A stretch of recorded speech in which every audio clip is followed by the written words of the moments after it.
সবুজ সাথীর সাইকেল রাখার গোডাউনে মৃতদেহ উদ্ধার। নকশালবাড়ির নন্দপ্রসাদ বালিকা বিদ্যালয়ের দেহ উদ্ধার করা হয়েছে।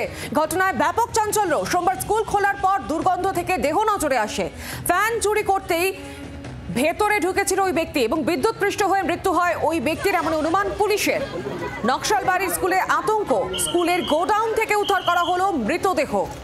পুলিশের অনুমান যে বিদ্যুৎপৃষ্ট হয়ে সেই ব্যক্তি মৃত্যু হয়েছে। যে ব্যক্তি চুরির কারণে সেই স্কুলে প্রবেশ করেছিল এবং সেখানে বিদ্যুৎপৃষ্ট হয়ে সেই ব্যক্তির মৃত্যু হয় বলে পুলিশের অনুমান।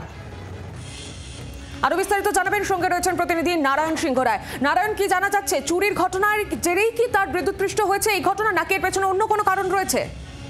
এখন অব্দি প্রাথমিক অনুমান যে ফরেনসিক টিমও এসেছিল, তারা এসে খতিয়ে দেখেছে। পুলিশও পাশাপাশি পুরো ঘটনা খতিয়ে দেখছে। এখনো যে প্রাথমিক অনুমান যে হয়তো বা চুরি করতে এসে, ফ্যান চুরি করতে এসে এই ঘটনা ঘটেছে, যদিও পুরো বিষয়টি খতিয়ে দেখছে এবং উত্তরবঙ্গ মেডিকেল কলেজে পোস্টমর্টম করা হচ্ছে। সেই পোস্টমর্টম রিপোর্ট না আসা অব্দি সঠিক তথ্য কিন্তু এখনো জানা যাবে না। তবে বিষয়টি যে এভাবে কি করে চোর ঢুকে গেল একটি স্কুলের মধ্যে এবং সে মোড়ে পচে গলে পড়ে রয়েছে, যে কেউ টের পেল না।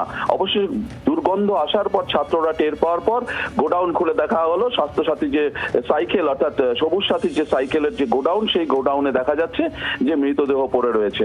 তারপরে কিন্তু তাকে পুলিশকে খবর দেওয়া হয় এবং জানিয়ে এলাকায় চঞ্চল এবং অভিভাবকদের, অর্থাৎ ছাত্রদের অভিভাবকদের দাবি যে কি করে একটি স্কুলের ভিতরে এরকম ভাবে একটি চোর বা মানুষ ঢুকে গেল, তার মৃতদেহ পড়ে রয়েছে, স্কুলের কেউ খবর পেল না। যদিও পুরো বিষয়টি নিয়ে পুলিশ, একদিকে যেমন পুলিশ, অন্যদিক দিয়ে ফরেনসিক টিম, তারা পুরো বিষয়টি খতিয়ে দেখছে, তদন্ত চলছে। যে মৃতদেহ কার এখন অব্দি কারণ পরিচয় জানা যায়নি, যে এই মৃতদেহটি কার, সবটাই খতিয়ে দেখছে। পাশাপাশি যতক্ষণ না পর্যন্ত উত্তরবঙ্গ মেডিকেল কলেজ থেকে পোস্টমর্টম রিপোর্ট আসে, ততক্ষণ কিন্তু সঠিক ভাবে বলা যাচ্ছে না কি হয়েছে। তবে প্রাথমিক অনুমান ইলেকট্রিক শক লেগেই তার মৃত্যু হয়েছে বলে জানা যাচ্ছে পুলিশ সূত্রে। ধন্যবাদ নারায়ণ।